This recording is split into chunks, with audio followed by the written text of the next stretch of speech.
ಎಲ್ಲ ಆತ್ಮಬಂಧುಗಳಿಗೆ ನಮಸ್ಕಾರ. ಭಗವಂತನು ಹೇಳಿರುವುದೇನು, ಮಾನವನು ಮಾಡುತ್ತಿರುವುದೇನು? ಸಹಜವಾಗಿ ಮಾನವನು ಸುಖವಾಗಿ ಜೀವಿಸಬೇಕೆಂದು ಆಶಿಸ್ತಾನೆ. ಸುಖಕ್ಕಾಗಿ ತುಂಬ ಕಷ್ಟಪಡ್ತಾನೆ. ತನ್ನ ಜೀವನವೆಲ್ಲ ಸುಖಕ್ಕಾಗಿ, ಹಣ ಸಂಪಾದನೆಗಾಗಿ ಮೀಸಲಿಡ್ತಾನೆ. ಹಣ ಸಂಪಾದಿಸಿ ಕೆಲವು ಸುಖಗಳನ್ನು ಸೇರಿಸಿಕೊಂಡರೂ ಅವುಗಳನ್ನು ಅನುಭವಿಸದೆ ಹೋಗುತ್ತಿದ್ದಾನೆ. ಅಷ್ಟೇ ಅಲ್ಲ, ಮಾನವನು ಜೀವನದಲ್ಲಿ ದುಃಖ ಬೇಡವೆನ್ನುತ್ತಾನೆ. ದುಃಖ ಬರಬಾರದೆಂದುಕೊಳ್ಳುತ್ತಾನೆ. ಆದರೆ ವಿಚಿತ್ರವೇನೆಂದರೆ, ಮಾನವನು ಆಶಿಸಿ ಪ್ರಯತ್ನಿಸಿ ಸೇರಿಸಿಕೊಂಡ ಸುಖಗಳನ್ನು ಅನುಭವಿಸದೆ ಹೋಗುತ್ತಿದ್ದಾನೆ. ಆಶಿಸಿ ಪ್ರಯತ್ನಿಸದ ದುಃಖವನ್ನು ಹೊಂದುತ್ತಿದ್ದಾನೆ. ಅಂದರೆ ಬೇಕೆನ್ನುವುದು ಹೊಂದುತ್ತಿಲ್ಲ, ಬೇಡವೆನ್ನುವುದು ಅನುಭವಿಸುತ್ತಿದ್ದಾನೆ. ಮಾನವನು ಅಂದುಕೊಂಡಿರುವುದಕ್ಕೆ ವಿರುದ್ಧವಾಗಿ ನಡೆಯಲು ಮುಖ್ಯ ಕಾರಣ, ಭಗವಂತನು ಹೇಳಿದ್ದು ಒಂದಾದರೆ ಮಾನವನು ಮಾಡುತ್ತಿರುವುದು ಇನ್ನೊಂದು. ಭಗವಂತನು ಹೇಳಿರುವುದಕ್ಕೆ ವಿರುದ್ಧವಾಗಿ ಮಾಡಿದರೆ ವಿರುದ್ಧವಾದ ಫಲಗಳು ಬರದೆ ಇನ್ನೇನಾಗುತ್ತದೆ? ಆದ್ದರಿಂದ ಭಗವಂತನು ಹೇಳಿರುವುದನ್ನೇ ಮಾನವನು ಮಾಡಬೇಕು. ಆಗಲೇ ಜೀವನ ಆನಂದಮಯವಾಗಿರುತ್ತದೆ. ಶ್ರೀಕೃಷ್ಣ ಭಗವಾನರು ಭಗವದ್ಗೀತೆಯ ಮೂಲಕ ಏನು ಮಾಡಬೇಕೋ ನಮಗೆ ಸ್ಪಷ್ಟವಾಗಿ ಹೇಳಿದ್ದಾರೆ. ನಾವು ಕೂಡ ಅದೇ ಮಾಡಬೇಕು, ಆದರೆ ಮಾಡುತ್ತಿಲ್ಲ. ಗೀತೆಯಲ್ಲಿ ಭಗವಂತನು ಏನು ಹೇಳಿದ್ದಾನೆ, ನಾವು ಏನು ಮಾಡುತ್ತಿದ್ದೇವೆ? ಆತ್ಮವನ್ನು ಉದ್ಧರಿಸಿಕೊಳ್ಳಿ ಎಂದರೆ ಮಾನವನು ಉದ್ಧರಿಸಿ ಎನ್ನುತ್ತಾನೆ. ಉದ್ಧರೇದಾತ್ಮನಾತ್ಮಾನಂ. ಆತ ಮರಣಾನಂತರ ಜೀವನ ಇದೆ ಎಂದರೆ ಮಾನವನು ಪ್ರಸ್ತುತ ಇರುವುದೇ ಜೀವನವೆನ್ನುವ ಹಾಗೆ ಪ್ರವರ್ತಿಸುತ್ತಾನೆ. ಹುಟ್ಟಿದವನು ಸಾಯದೆ ತಪ್ಪುವುದಿಲ್ಲ, ಸಾಯುವವನು ಹುಟ್ಟುವುದು ತಪ್ಪುವುದಿಲ್ಲ. ಆತ ಯೋಗಿ ಆಗು ಅಂತ ಹೇಳಿದ್ರೆ ಮಾನವ ಭೋಗಿಯಾಗಿ ತಯಾರಾಗ್ತಾ ಇದ್ದಾನೆ. ತಸ್ಮಾತ್ ಯೋಗಿ ಭವಾರ್ಜುನ. ಭಗವಂತ ಎಲ್ಲರಲ್ಲಿ ನಾನು ಆತ್ಮರೂಪದಲ್ಲಿದ್ದೇನೆ ಎಂದರೆ ಮಾನವನು ವಿಗ್ರಹವೇ ಭಗವಂತನೆನ್ನುತ್ತಾನೆ. ಅಹಮಾತ್ಮ ಗುಡಾಕೇಶ. ಭಗವಂತನು ಎಲ್ಲರೂ ಎಲ್ಲ ನಾನೇ ಅಂದರೆ ಮಾನವನು ತಾನು ಬೇರೆ ಇತರರು ಬೇರೆ ಎನ್ನುತ್ತಾನೆ, ಬೇರೆಯಾಗಿ ಪ್ರವರ್ತಿಸುತ್ತಾನೆ. ಭಗವಂತನು ಇತರರ ಕಷ್ಟ ತನ್ನ ಕಷ್ಟವಾಗಿ ಭಾವಿಸು ಅಂತ ಹೇಳಿದ್ರೆ ಮಾನವನು ತನ್ನ ಆನಂದಕ್ಕಾಗಿ ಇತರರ ಜೀವಿಗಳನ್ನು ಬೇರೆ ಇತರ ಜೀವಿಗಳಿಗೆ ಕಷ್ಟ ಕೊಡ್ತಾ ಇದ್ದಾನೆ. ಭಗವಂತ ಮಾನವನಿಗೆ ಸಾವಿಲ್ಲ ಎಂದರೆ ಮಾನವನು ತಾನು ಸತ್ತು ಹೋಗುತ್ತೇನೆ ಎಂದುಕೊಳ್ಳುತ್ತಾನೆ, ಭಯಪಡುತ್ತಾನೆ.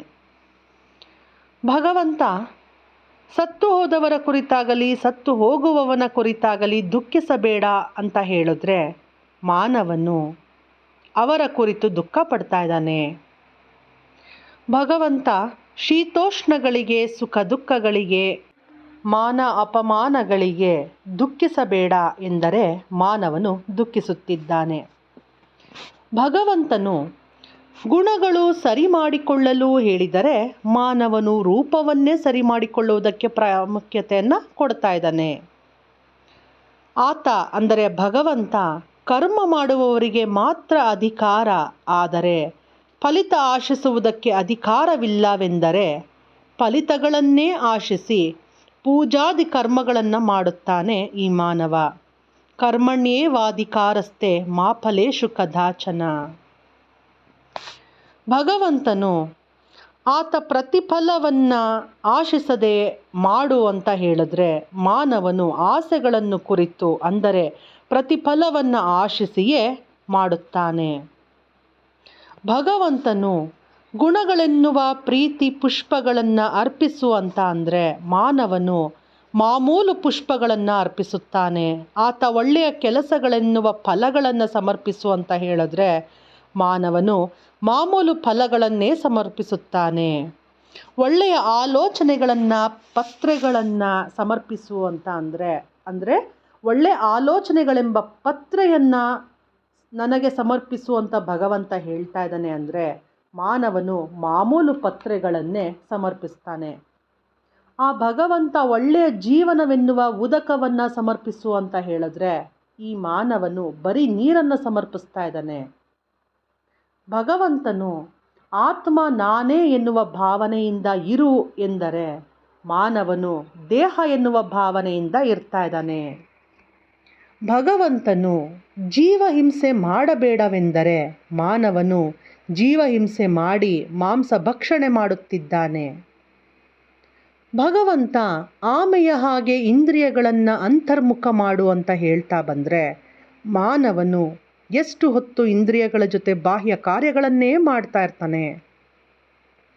ಭಗವಂತ ನಾನು ಮಾಡುತ್ತಿದ್ದೇವೆ ಎನ್ನುವ ಭಾವನೆ ಇಲ್ಲದೆ ಮಾಡು ಅಂತ ಹೇಳಿದ್ರೆ ಮಾನವನು ಎಲ್ಲ ನಾನೇ ಮಾಡುತ್ತಿದ್ದೇನೆ ಎನ್ನುತ್ತಾನೆ. ಕರ್ತೃತ್ವ ಭಾವನೆ ಇಲ್ಲದೆ ಮಾಡಬೇಕು. ಭಗವಂತ ಮರಣ ಸಮಯದಲ್ಲಿ ಯಾವ ಭಾವನೆ ಇದ್ದರೆ ಅದೇ ಹೊಂದುತ್ತೀಯಾ ಅಂತ ಹೇಳಿದ್ರೆ ಆತ್ಮಭಾವನೆ ಅಲ್ಲದೆ ಪ್ರಾಪಂಚಿಕ ಭಾವನೆಯಲ್ಲೇ ಮನುಷ್ಯ ಇರ್ತಾನೆ. ಭಗವಂತನನ್ನು ದರ್ಶಿಸಬೇಕು ಅಂತಂದರೆ ದಿವ್ಯ ನೇತ್ರವನ್ನು ಸಂಪಾದಿಸ್ಕೊಳ್ಬೇಕು. ಆದರೆ ಮಾನವನು ಭೌತಿಕ ನೇತ್ರಗಳಿಂದ ವಿಗ್ರಹವನ್ನು ದರ್ಶಿಸಿಕೊಂಡು ಭಗವಂತನನ್ನು ದರ್ಶಿಸಿದ್ದೇನೆ ಎಂದುಕೊಳ್ಳುತ್ತಾನೆ. ಭಗವಂತ ಆತನನ್ನು ಯಾವ ವಿಧವಾಗಿ ಭಾವಿಸಿದರೆ ಆ ವಿಧವಾಗಿ ಅನುಗ್ರಹಿಸುತ್ತಾನೆ ಎಂದರೆ ಮಾನವನು ತಾನು ಅಲ್ಪನೆಂದುಕೊಳ್ಳುತ್ತಾ ಭಗವಂತನನ್ನು ಯಾಚಿಸುತ್ತಿದ್ದಾನೆಯೇ ಹೊರತು ತಾನು ಕೂಡ ಆತನಲ್ಲಿನ ಅಂಶವೆಂದು ಸ್ನೇಹ ಭಾವನೆಯಿಂದ ಪ್ರವರ್ತಿಸುತ್ತಿಲ್ಲ.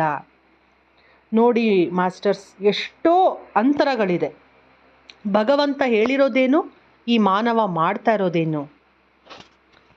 ಇನ್ನಾದರೂ ಧ್ಯಾನವನ್ನು ಮಾಡ್ತಾ ಜೀವನವನ್ನು ಸಾರ್ಥಕತೆಯ ಕಡೆಗೆ ತೆಗೆದುಕೊಂಡು ಹೋಗಬೇಕಾಗಿದೆ. ಮಾಸ್ಟರ್ಸ್, ಭಗವಂತ ಹೊರಗಡೆ ಯಾವ ಮೂರ್ತಿಯಲ್ಲೂ ಇಲ್ಲ.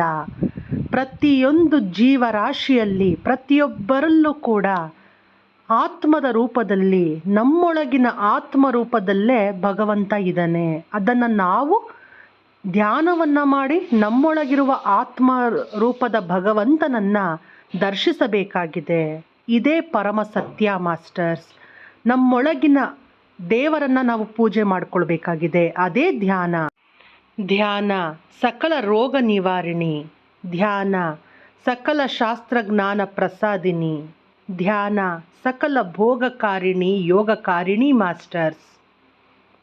ಇನ್ನಾದರೂ ಧ್ಯಾನದ ಮಹಿಮೆಯನ್ನು ಅರಿತುಕೊಂಡು ಎಲ್ಲರೂ ಧ್ಯಾನಿಗಳಾಗಿ, ಸಸ್ಯಾಹಾರಿಗಳಾಗಿ ಈ ನಮ್ಮ ಮಾನವ ಜನ್ಮವನ್ನು ಉದ್ಧರಿಸಿಕೊಳ್ಳೋಣ ಮಾಸ್ಟರ್ಸ್.